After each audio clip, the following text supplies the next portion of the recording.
Hello everyone, I hope you are doing well. First thing first, next week's video will be the monthly Q&A. So if you have any questions, feel free to post them in the comment section or email me if you prefer to be anonymous.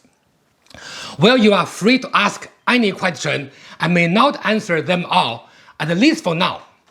I will especially avoid answering questions involving opinions of other teachers or comparisons with their practice and teachings. If I have the opportunity to appreciate and compliment their practice, I will happily do so, but I prefer not to criticize other teachers for now. So let's move on to today's main content.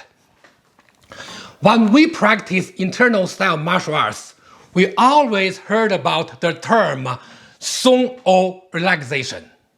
I have introduced Song in my prior video titled Stance Internal Style Concept number 7. Link is in the description. However, Song alone is not sufficient to have a deeper understanding of the internal style practice. So today, I'd like to follow it up with Song Chen, another popular term used in the internal style community. Song Chen is especially more popular than the standalone term Song in the Tai Chi community nowadays. However, due to some language issues, the interpretation of this term has confused many practitioners. In order to fully understand this term, I will first briefly introduce the linguistic background of Chinese language used in martial art documents, and then talk about Song Chen. Topics covered in today's video include: first, idiosyncrasies of Chinese language; second, Song Chen concept; third, Song Chen principles and practice; fourth, demonstration; fifth, correction of students' practice; sixth, takeaways.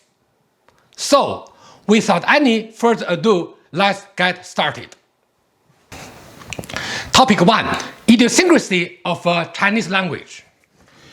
Before I begin, let me make something clear. Whenever I say Chinese language in this video, I actually only mean Hanyu. There are other Chinese languages, but this discussion is only limited to Hanyu. There is a lot of debate around this categorization, which I may discuss on my second channel whenever I create it. Anyway, back to the topic.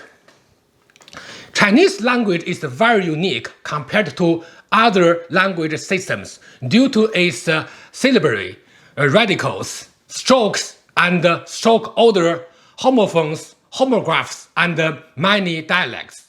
For example, in terms of homophones, where words have the same sound but different meanings, and homographs, words are written the same but have different meanings.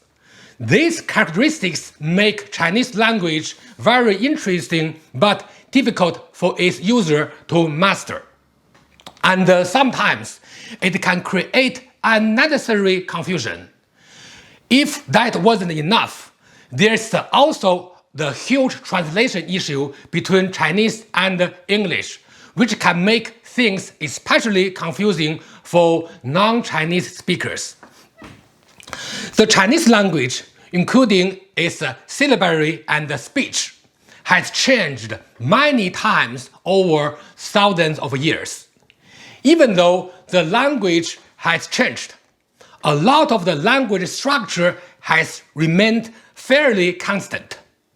I have to say that in China, anyone with a high school diploma can read most of the text written in ancient language, if the script is not older than 2000 years. Its reader may have a hard time to fully understand the meaning of the text, but still can probably guess most of its meaning. This is an advantageous part of this language system. Also, Chinese grammar is simpler than English and way simpler than French. For example, Chinese language do not have different tenses like past, present, and future.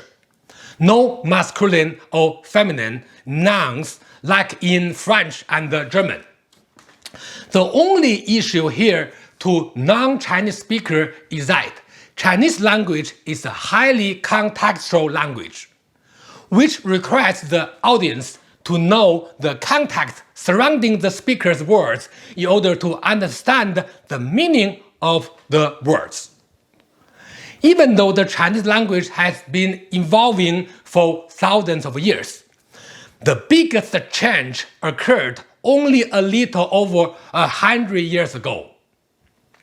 After the end of the Qing dynasty, the last imperial dynasty, in 1911, many unprecedented events occurred in China. Of course, the most important historical event was the New Culture Movement, or 新文化运动.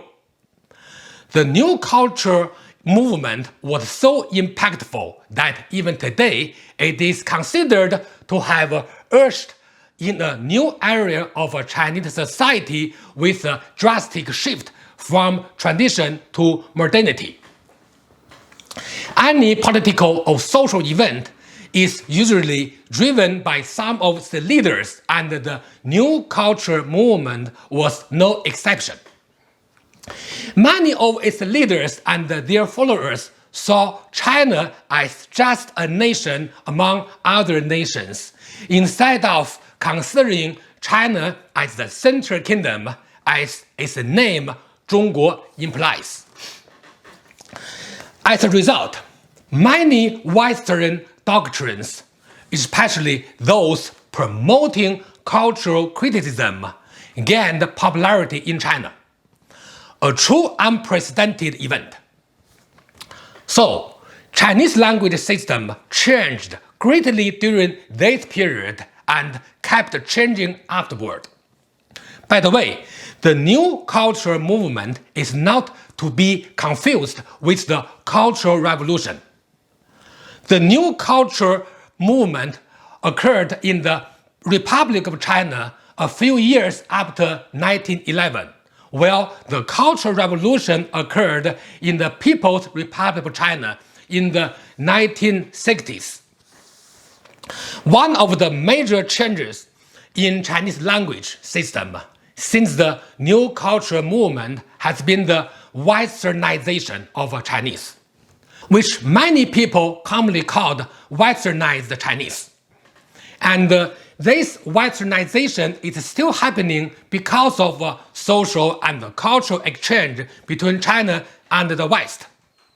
For example, not only were a lot of new words created to express new ideas and concepts, but more importantly, the Western grammar system was systematically applied in Chinese language in terms of researching, analyzing, and teaching according to the Western system. The Chinese language was already very flexible with respect to the creation of new words or terms to reflect new ideas. The Westernization of Chinese language further enhanced the flexibility of Chinese language. A lot of new language structures have emerged since then as a result of the Westernization of Chinese language. Well, this added flexibility was indeed an improvement. An unforeseen consequence was that the combination of the new and old language structures created a lot of confusion. For example, in ancient Chinese language, very often an adjective can be used as a verb, a noun can be used as a verb, and vice versa. You may say that we have the same situation in English. Well, I speak both Chinese and English, And I have to say that such flexibility between parts of speech is a lot more prevalent in Chinese language compared to English, which is the major reason for the misuse and misinterpretation of terms used in martial art practice. The term Song Chen, which will be explained today, is an example of the linguistic evolution over the course of Chinese history. Let me share a little bit of a trivia with you. Chinese language has contributed some new words and expressions to English language as well.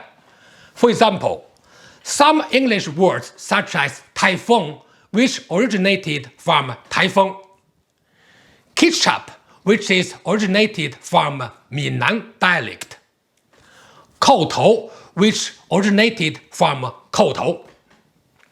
One English expression commonly used to greet people long time no see is in fact just a literal translation from the original Chinese 很久没见. So you can see that Chinese language has a little influence to English as well. So please keep the characteristics of a Chinese language in mind, and then you will understand the following topic better. With that in mind, let's get on with the main topic for today. Topic 2. Song Chen concept. Song Chen consists of two characters, Song or relaxation, and Chen, which can be either the verb think or the adjective heavy in a martial context. The confusing part of this term lies in the character Chen, since it can be a noun, a verb, an adjective, or even an adverb, depending on the context, which reflects the content that I just introduced in topic 1. Considering a martial context, there are only two possibilities, either a verb or an adjective. If Chen is considered to be a verb, it would be translated to think, while if it is considered to be an adjective, then the translation would be heavy. So it can be either an action like thinking or a feeling like heavy. So what is the most appropriate translation here? Well, it depends, since both of the translations are correct. So let me elaborate this term further by analyzing some classic proverbs or documents. First, Zheng Manqing, who taught young self Tai Chi in the United States, writing down the teaching material that were taught by his teacher Yang Shengfu. He published an article titled 12 Principles of Tai Chi Practice. Among his 12 principles, the first principle is Song, and the second principle is Chen. About the multiple possible meanings of Chen, Zheng Manqing wrote, quote, 如能松透即是沉，经络全开，则躯干所系，皆得从下沉也。按沉与松原是一回事。Translation: If you are deeply relaxed, then it is just Chen. When the tendons and the meridians are opened, the whole body will follow the Chen. To analyze, Chen and relaxation are the same. This is why I have intentionally used the original word Chen without any further modification in order to preserve the original meaning of Zheng Manqing's writing. To summarize, the word Chen in Zheng Manqing's writing means a state or the result of Song or relaxation. So, what is the result of relaxation? Well, result of relaxation means you should feel some heaviness in your lower body. It sounds controversial, since normally people would think that the result of relaxation would be a feeling of lightness. But bear in mind that we are talking about martial art practice, not meditation. In martial art practice, when you maintain a correct stance in a relaxed manner, you should sense some heaviness, especially the lower part of your body. It is the key principle of the internal style of martial art, very important. In other words, the result of relaxation in stance practice or a static martial structure is the sensation of heaviness in the lower part of the body. Therefore, the translation of Chen means the adjective heavy in this case. In Xingyi and Bagua practice, Song Chen has the same importance. In practice, since Xingyi and Bagua emphasize more on the dynamic aspect compared to Tai Chi, these two styles apply Song Chen concept in their Fajin movements. So, the term Chen especially means the thinking in Xingyi and Bagua. So, in a more static position, Chen means a sensation of heaviness. Now, you may wonder, what is the relationship between Song and Chen? Well, Song is the practice to achieve Chen, and Chen is the result of Song. Therefore, one method to test the practice of your Song is to see if you have a Chen or a heavy feeling, which is the result of Song or relaxation. Now, under what circumstance does the word Chen mean think? In other words, in what situation will the word Chen be used as the verb? Well, the answer to this question is simple as well. Whenever your body works on Fajin or force release movement, especially in a downward motion, Chen should be considered to mean the verb thinking. During Fajin movement, Chen no longer remains a feeling, but instead becomes an action. I will demonstrate it in the demonstration section, and I will correct my students' practice of this movement as well. To summarize, Song means relaxation, while Chen can mean two different things, neither a sensation or heaviness in a static posture or the act of sinking the energy downward during dynamic situations like Fajin movements. This reflects the fact that to fully understand the Chinese characters used in martial practice, the interpretation of each word can vary depending on the context. So, how do you actually practice Song Chen in the internal styles? That brings us to the next topic. Topic 3. Song Chen principle and practice. Like I have mentioned in prior videos, principles without practice will only keep you at a theoretical level. Applying concepts with correct practice will maximize the benefit provided by the theoretical content. It is especially important for a sensation-related practice, since without the physical experience, practitioner cannot master the concept. For Song Chen, I'd like to introduce 3 fundamental principles first and follow them up with the related practice. Before going forward, it is worth noting that all of these practices, including Song Chen and the following principles, have to be done by coordinating with the mind. Maintaining a mindful approach in Song Chen is the key factor. In the internal style practice, applying the mind power in each step is the prerequisite. I will talk about this aspect in the future. Principle 1. 上轻下沉，轻在头，沉在体. I created this principle to explain the Song Chen practice in a static state, including stance practice or 站桩 and a slow motion practice. The first part is 上轻下沉, which can be translated to upper body should feel light, but the lower body should feel heavy. The second part is 轻在头, or the top of the head should slightly extended upward, giving the upper body a light feeling.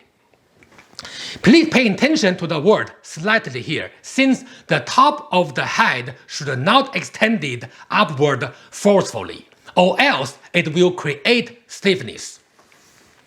The third and the final part is 沉在体, or the lower body should feel heavy and stable.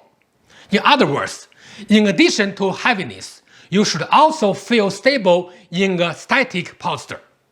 So, sensing the heaviness and stability is a method to test your practice of relaxation.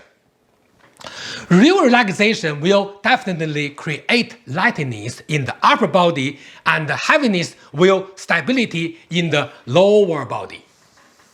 Principle number 2. 轻在沉, 沉在顶. To help my students understand the Song Chen concept better, I created this proverb in order to explain this term in a dynamic state, especially during Fajin practice. This proverb consists of 2 parts. The first part is 轻在沉, or lightness in the upper body is created by the sinking the energy. Most of the time, in every internal style, the upper body should slightly sink downward intentionally while maintaining a strong structure. This is especially true for the shoulder and the elbows. The second part is 沉在顶, or the sinking of the energy is caused by the pushing motion. For example, in some of the classic 形意 and 八卦 training documents, 薛典 形意 training manual, for example, there are mentions of the term 三顶 or 3 pushing, which consists of 3 aspects involving 3 body parts: the hand, the head, and the tongue. So, the head should extend upward, the hand should push outward, and the tongue should push to the palate. In order to express this concept, older generations use these 3 phrases. They are 头上顶有冲天之雄, the head pushes upward as if its energy extends to the sky. 手外推有推山之功, the hand pushes outward as if it moves a mountain. 舌上顶有口吃吞象之容, the tongue pushes the palate as if a lion is roaring. So, these 3 pushes are used to describe the correct body coordination corresponding to the sinking movement during Fajin practice. In a dynamic state, sinking motion is combined with the 3 pushing motion in order to maximize the impact on your opponent. 沉, or sinking, used here is a part of the force releasing execution. Again, please keep in mind that principle number 1 is used during a static posture, while principle number 2 is used during a dynamic state. Also, pay special attention to the word 沉, since it has a different meaning in each principle depending on the context. Now, let me introduce the principle number 3. Principle number 3, 松而不沉, 沉而不僵. This proverb consists of 2 phrases, which explains the overall principle of a correct Song Chen practice. The first part is 松而不散, or relaxed but without disunity of energy. The second part is 沉而不僵, or heavy but without stiffness. In a relaxed state, the energy in the body is still unified without being uncoordinated, while maintaining a feeling of heaviness. The body movement is still dynamic instead of stiff. This principle emphasizes the sense of balance during practice. It requires long-term practice in order to reach this level. Like I said in the beginning of this section, it is impossible to cover all of the important aspects of Song Chen practice in a time-constrained video. However, if you master the 3 principles introduced here, I'm sure you will see an improvement in your practice. The key factor is to understand this concept first, then apply each of them in physical action, and not merely daydreaming about them. The internal style requires both understanding of concept as well as physical action. So, practice is the best solution. Topic 4. Demonstration. Today, I'd like to demonstrate a short sequence from the Chen style first routine. The name of the sequence is at the end of the sequence, as well as some part of the sequence where you are momentarily static, there are some Song Chen motions. Also, again, please keep in mind that this is the static situation, which means relaxation and heaviness. Hello, I'd like to demonstrate one Tai Chi movement in order to demonstrate the Song Chen concept. It is used for the static situation. So, here.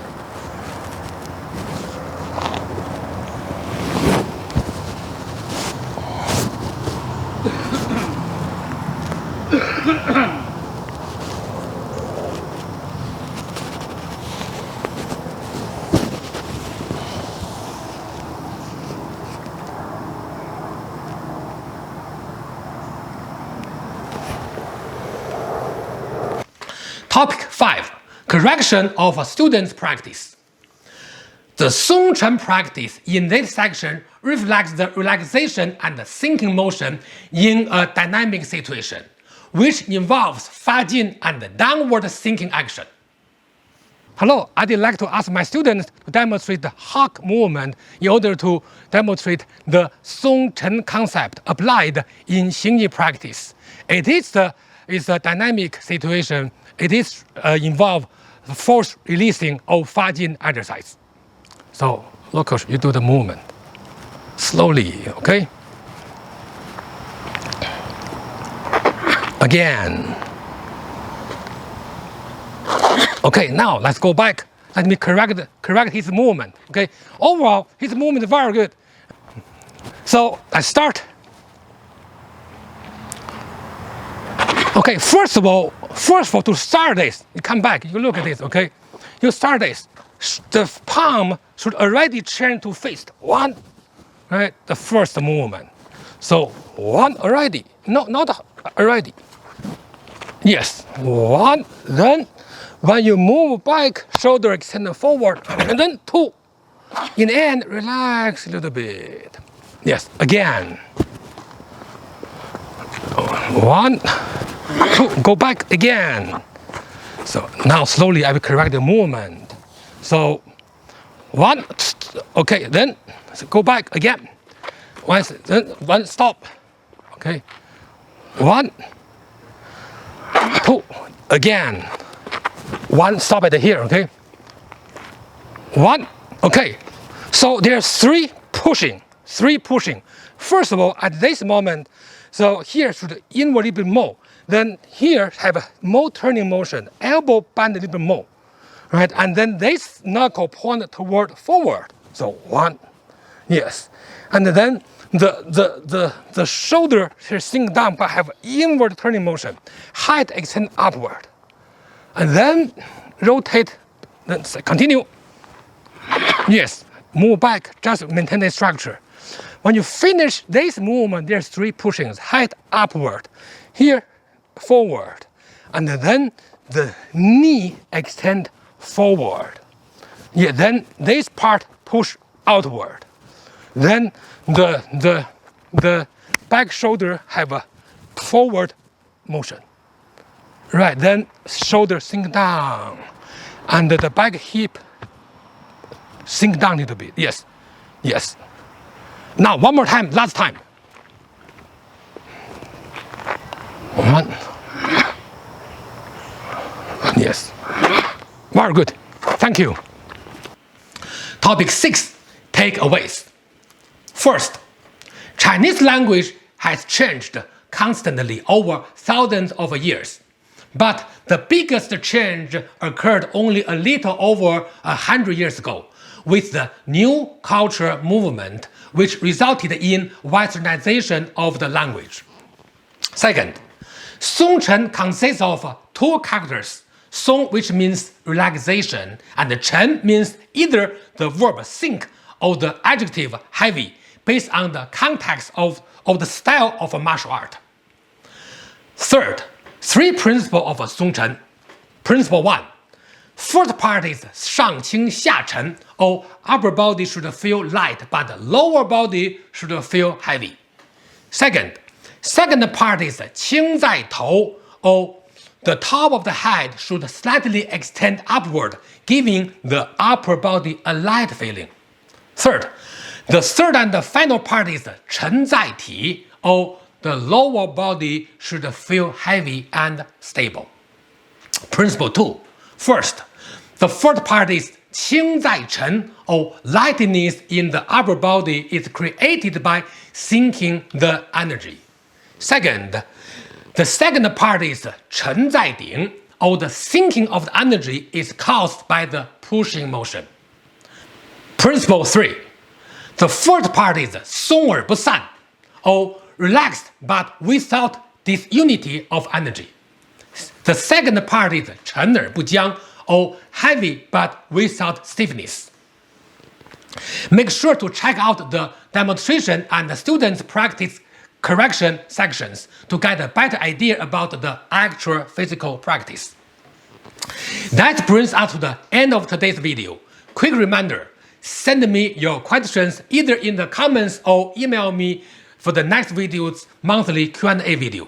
So, thank you for watching, see you next time, and remember to apply Song Chen to your practice.